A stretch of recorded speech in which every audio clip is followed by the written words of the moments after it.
Hey, my name is Chris Brennan, and this is your year-ahead horoscope and astrology forecast for the zodiac sign of Taurus for the entire year of 2025.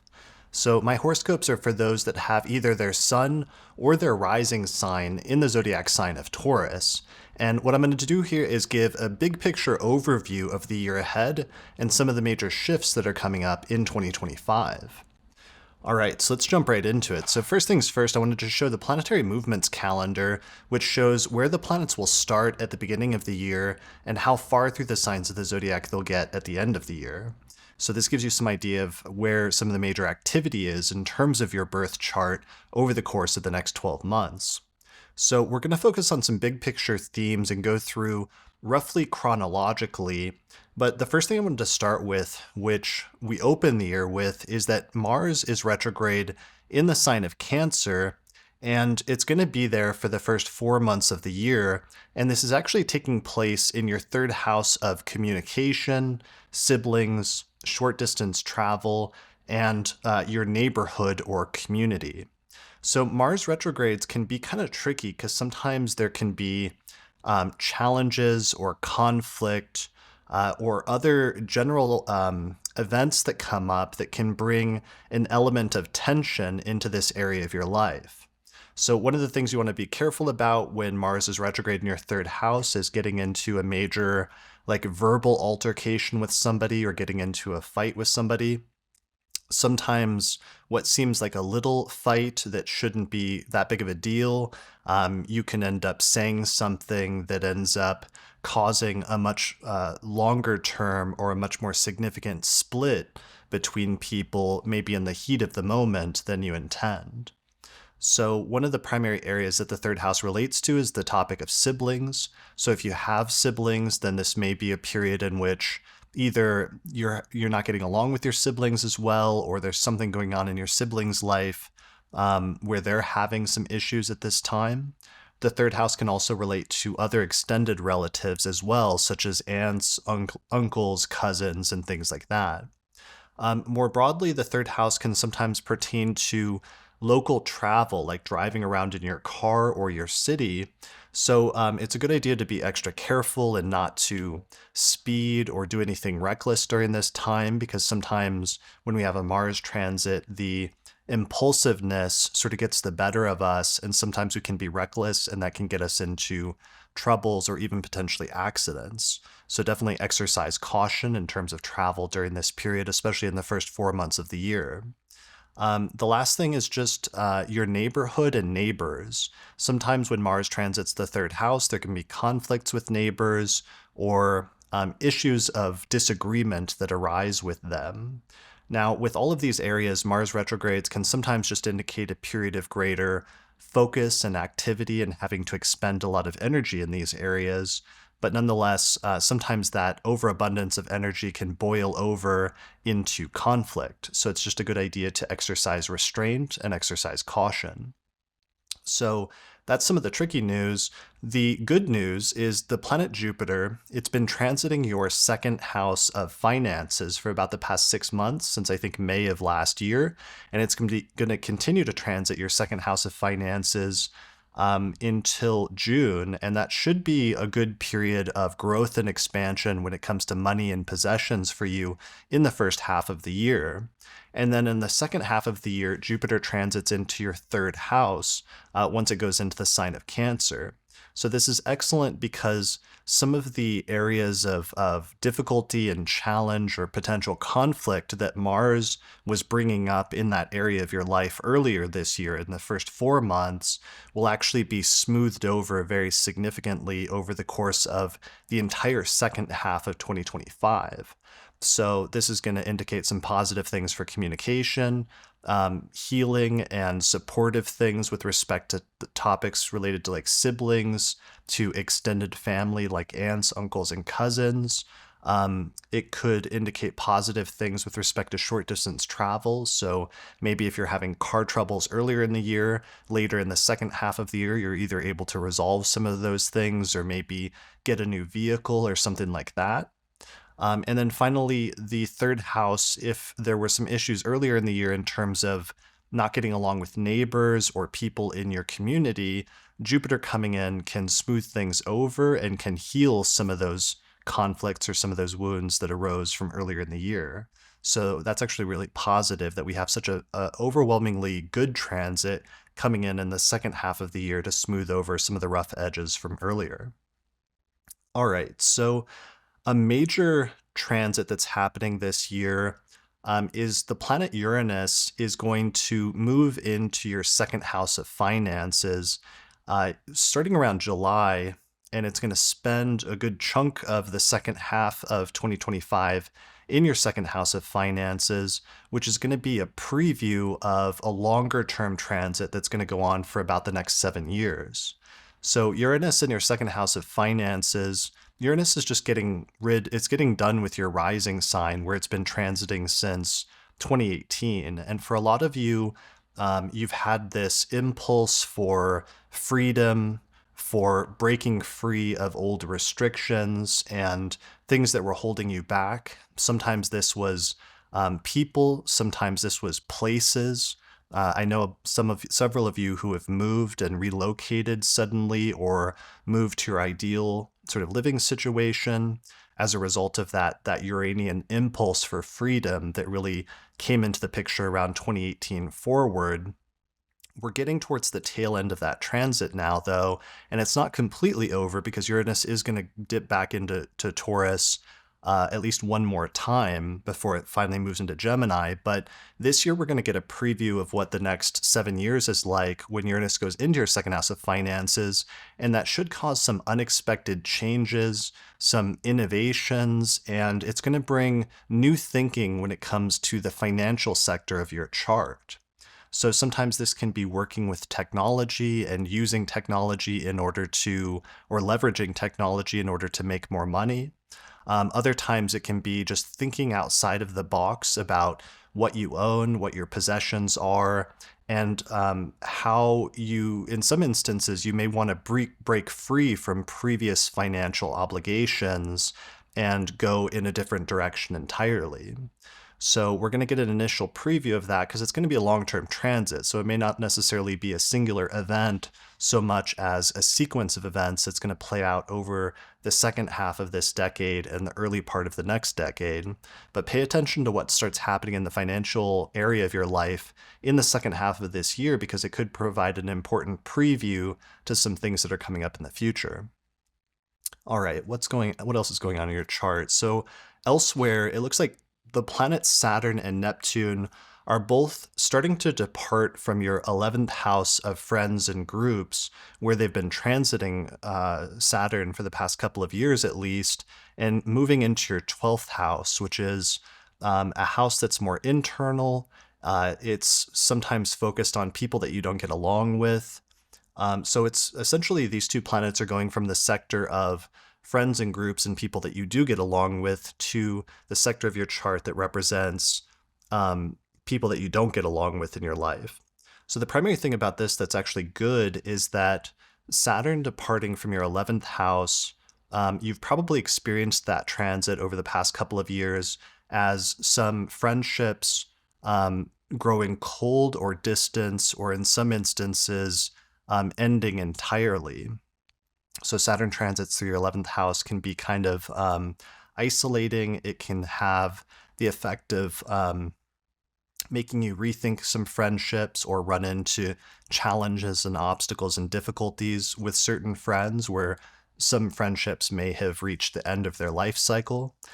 So the good news with Saturn departing from your 11th house, or at least starting to this year, is that you're going to see things lightening up a little bit in the 11th house sector of your chart, and it may start a new period for developing friendships again after going through sort of a winter, so to speak, a winter season for that over the past couple of years.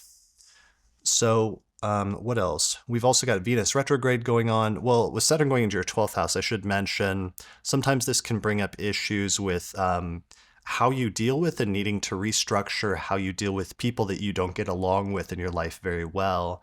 And sometimes those tensions can come to a head more, but usually in the long term that can be constructive in terms of sometimes removing people from your life who are not helping you or not a good influence on you.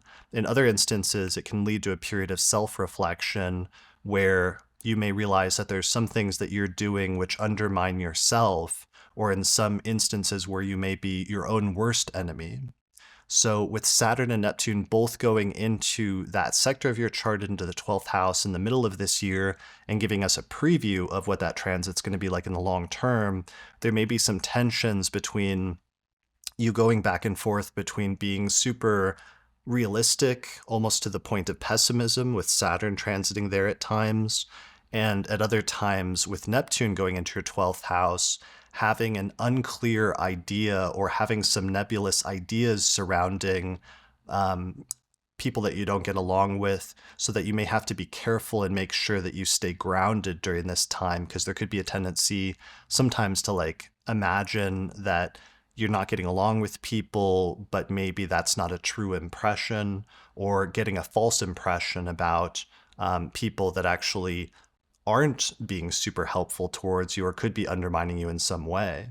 So that tension between the nebulousness and lack of clarity of Neptune in that area versus Saturn and its tendency towards almost a sort of like pessimism or over-realism will be something that you'll have to balance out. We also have a Venus retrograde happening this year between your 12th and your 11th house. That's happening in the springtime in between Aries and Pisces. So this is going to connect together those same two houses, which is the house of people you don't get along with versus friends and groups. And Venus retrogrades can sometimes bring people from the past back into our life.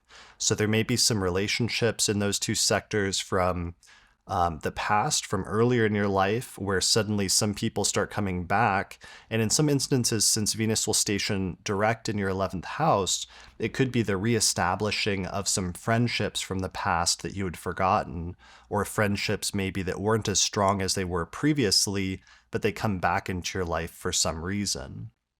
So that seems like a really positive transit that's happening in the spring timeframe. And then finally, the last thing I would mention is that the eclipses are shifting from your 5th house of children, sex and sexuality and creativity, and the eclipses are shifting into your 5th house of that, and also into your 11th house of friends and groups. So this is significant because eclipses always represent a period of major beginnings and major endings in the part of the chart that they're falling in. And for you, with this eclipse shifting into this area, we're going to see some new beginnings, but also some major endings. So I'm particularly interested in this because it's again emphasizing the 11th house in your chart, the 11th house of friends and groups.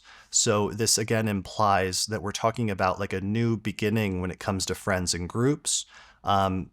This is coming on the tail end of that Saturn transit, so you've probably been having some hard times with friends over the past couple of years, and some of those eclipses potentially have been magnifying that, like especially the one that happened in September just a few months ago that was conjunct Saturn, and so it may have been a period of ending friendships.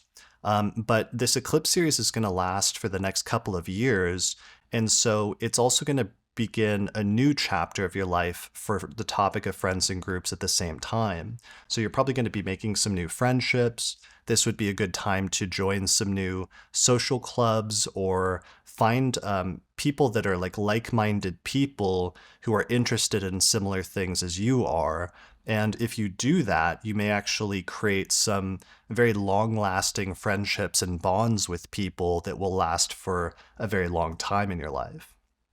The last point is just with eclipses taking place in your 5th house at the same time, with that shift starting to take place. The 5th house is traditionally the house that's associated with children.